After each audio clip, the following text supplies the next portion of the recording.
চট্টগ্রামে একটা প্রচলিত কথা আছে, পীর না ধরলে নাকি বেহেশতে যাওয়া যাবে না, সরাসরি নাকি আল্লাহকে পাওয়া যায় না। কথাটা কতটুকু সত্য? এটা শুধু চিটাগাংয়ের কথা না বাজি, পুরো দেশে ইল্লা কথা মানুষ কয়। শুধু চিটাগাংয়ের কথা না, এটা সারা দেশেই মানুষ এরকম কথা বলে যে কারোর পীর না থাকলে সে জান্নাতে যাবে না, আর আল্লাহকে পাইতে হলে মাঝখানে ভায়া হিসাবে পীর লাগে। দেখুন, এটা একেবারে ভিত্তিহীন কথা। কোরআন হাদিসের কোনো কোথাও এর কোনো নাম নিশানা নাই। মনে রাখবেন, হিন্দুদের বা অন্য ধর্মাবলম্বীদের সাথে মুসলমানদের যেসব বিষয়ে পার্থক্য আছে, এই পার্থক্যগুলোর ভিতরে প্রধান পার্থক্য হলো তারা ঈশ্বরকে পাওয়ার জন্য বিভিন্ন দেবদেবীর আশ্রয় নেয়, তাই না? দেবদেবীর পুজো করে, তারা তাদের ঈশ্বরদের পাইয়ে দেয়, তাই না? ডাইরেক্ট না। তাদের জ্ঞানের জন্য তারা সরস্বতীকে পূজা করে, আরেকটার জন্য আরেকজনকে পূজা করে, দুর্গার একটার জন্য পূজা করে। এগুলো সব বিভিন্ন দেবদেবী পূজা করে তারা ঈশ্বরকে সন্তুষ্ট করতে চেষ্টা করে। মুসলমানদের মূল থিমটাই হলো ইয়াকা না'বুদু ওয়া ইয়াকা, তোমারই শুধু ইবাদত করি, কোনো দেবদেবীর না, কোনো ভায়ার না, কোনো মিডিয়ার না, কোনো মাধ্যমের না, কোনো পীরের না। সমস্ত ইবাদত শুধু কার? আর তোমার কাছেই শুধু সাহায্য চাই। এটাই তাওহীদ, আর এটার বিনিময়ে আল্লাহ জান্নাত দিবেন।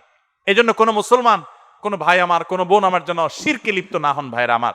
হ্যাঁ, অবশ্যই পীর নাম দেন, অন্য কোনো নাম দেন আপনি, কোন একজন আলিম, কোন একজন মুত্তাকি পরহেজগার বা একাধিক কোন ভালো মানুষ তার সান্নিধ্যে আপনি থাকলেন ভালো হওয়ার জন্য, তার কাছ থেকে গাইডলাইন গ্রহণ করলেন, কোরআন হাদিসের আলোকে যদি তিনি বলেন তাহলে সেগুলো নিলেন, এটা তার কাছ থেকে ভালো কিছু গ্রহণ করবার জন্য করলেন, এগুলো জায়েজ আছে। বরং শুধু জায়েজ না, এগুলো বরং করা কাম্য। আল্লাহ বলেছেন, ইয়া আইয়ুহাল্লাযীনা আমানুত্তাকুল্লাহ ওয়া কুনু মা'আস সাদিকিন, হে ঈমানদারগণ তাকওয়া অবলম্বন করো এবং সত্যবাদীদের সাথে থাকো।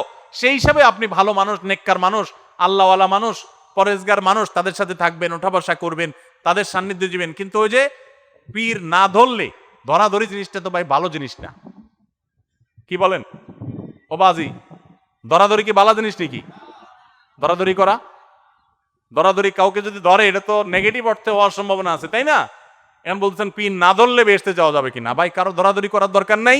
নেককার মুত্তাকিদের পারলে সোহবত সান্নিধ্যে যাবেন। এছাড়া আল্লাহ জান্নাতকে কোনো ব্যক্তির উপর ডিপেন্ডেন্ট করে দেন না যে তুমি অমুক হুজুরের পিছে না গেলে, কোনো একটা হুজুর না ধরলে তোমার জান্নাত যাবে না। না, কোনো হুজুরের উপরে আপনাদের জান্নাত ডিপেন্ড করে না। আপনার জান্নাত ডিপেন্ড করে আপনার আমলের উপরে। আলেম ওলামাদের কাছ থেকে কোরআন হাদিসের জ্ঞান আহরণ করবেন, ভালো মানুষের সান্নিধ্যে যাবেন, সে আলেম না হলেও হতে পারে, কিন্তু সেটার উপরে আপনার জান্নাত একেবারে ঝুলে আছে, ওইটা না হলে আপনি যাবেন না, ব্যাপারটা সেরকম না।